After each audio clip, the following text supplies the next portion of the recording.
Chicago State University was created by something called the Chicago State University Law. So in order, at the other end, for Chicago State University to go away, the legislature would have to pass a law that repealed the CSU law, and the governor would have to sign that.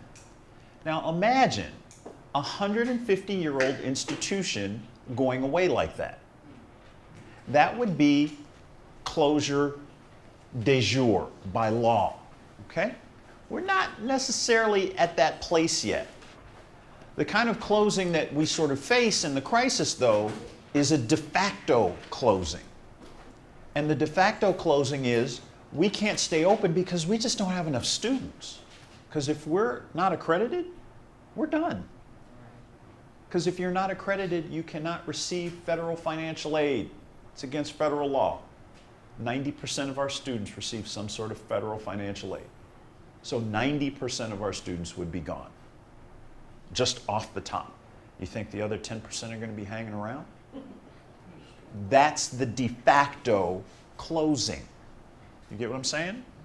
The governor said in his budget message, I want to cut higher education by 31%. So we will spend 31% less on colleges and universities in the state of Illinois than we did last year. How many of you work? Imagine taking a 31% pay cut. Just 31% off the top. There's politics. This is what I believe. We should have higher taxes, we should have lower taxes, we should have less military, we should have more military. But then there's governance. And the governance is the day-to-day to make the machine work. Bruce Rauner didn't get either of those.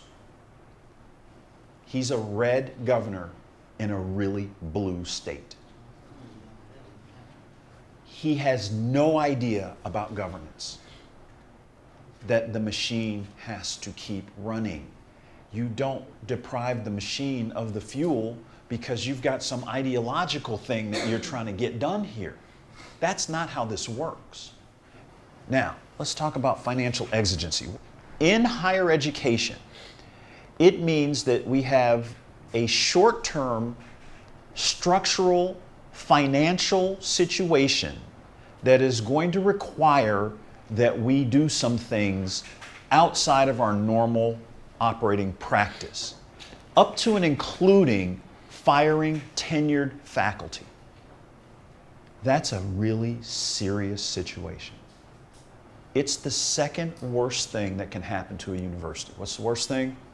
Closing. The second worst thing is financial exigency. That's where we're at. No public university in the United States has ever declared financial exigency. We're the only ones. Every other public university in the state was in the same situation. None of them were getting money. None of them declared exigency, only us. So February 4th, they declare exigency. On February 26th, 3 weeks and a day later, every employee of the university got a layoff notice. They didn't tell anybody they were going to do it. So I have a colleague, one of my faculty colleagues, who is sitting in the hospital the morning of February 26th with her husband who is receiving chemotherapy. Sitting there receiving chemotherapy, and they look up on TV, and the big news piece is CSU 900 employees receive layoff notices. That was how she found out that she got a layoff notice. Sitting in a hospital with her husband receiving chemotherapy. So we tell the world everybody's laid off, which means, guess what? We're closing. And so what's the predominant narrative? The predominant narrative becomes, oh, well, why would you want to go to CSU? They're closing. They said at the first day of school, I'm at home getting dressed for school, and I turn on Channel 7, and they're saying that Chicago State is closing. And I'm like, where are y'all hearing that at? Like, we're still in school, like, we got our book vouchers already, like, I got my classes already, like, who are telling y'all that we are closing? Hearing all of this stuff is scaring you, like, okay, should I transfer now, before the semester is out? Like, what do I do? Do I just say, you know, forget that money, just chalk it up as a loss and start over somewhere else? It's kind of hard. So up until this point, are you saying that it's this new committee that's making the decisions because the president is in shackles and he can't? Yes. Or- okay. But in a business, I thought you have a Yes. board of members, and then you still have to have one person that makes the final decision. Yes. And that would be the president. So Yes. how does somebody that's not his superior tie his hands? I don't understand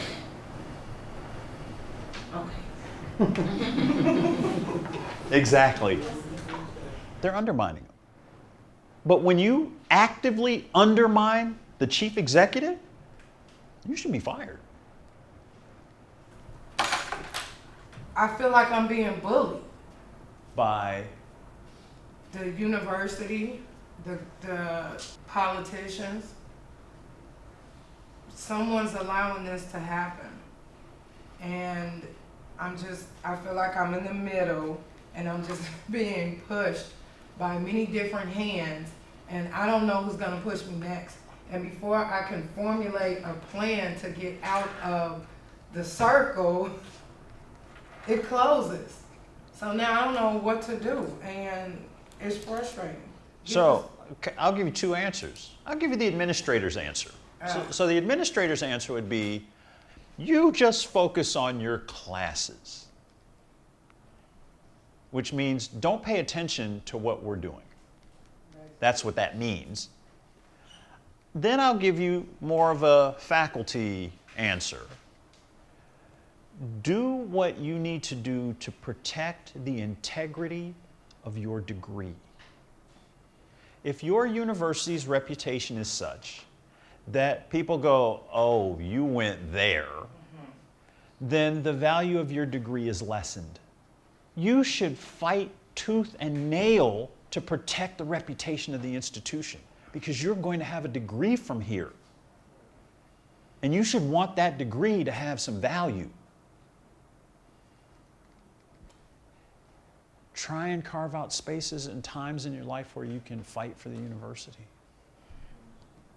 If 100 students show up downtown at the Thompson Center with a no confidence vote in the Board of Trustees and do it at a time where it begins to make the news cycle at 11 o'clock, 12 o'clock, 1 o'clock, 4 o'clock, 5 o'clock, 6 o'clock, 9 o'clock, 10 o'clock, it goes all day, then you may have reached 3 or 4 million people in the metropolitan area of this city about students being concerned about the governing body of a public university. Because it's your degree and its value that hang in the balance.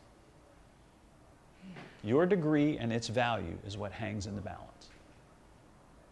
Since 1996, we've awarded 20,000 or so degrees from this university. About 16,000 of those were to African Americans. I think we have some value in the state, I think.